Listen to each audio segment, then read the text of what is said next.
John Krasinski's heart was shattered when his children asked, "Are we going to be okay?"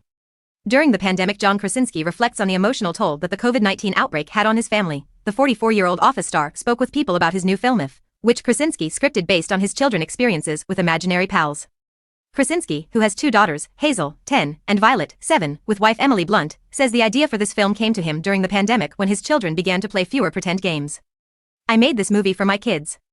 I've always wanted to make a movie for my kids, but I actually wasn't sure what that movie would look like," Krasinski explains. "I had the idea about 10 years ago to do something with imaginary friends, but I wasn't quite sure what the take on it would be. And then it was the pandemic that gave me the idea because it was when I saw their lights starting to go out and they started doing fewer and fewer imaginary games, and then they started to let the real world in," the dad of two says. "And I said to Emily, that's kind of the definition of growing up, isn't it? When you let fear in, the real world in. And so they started asking bigger questions and then finally said, 'Are we going to be okay?' And I thought, okay, we have to stop and I have to do this movie right now to show them that magical world they created, they can go back anytime they want."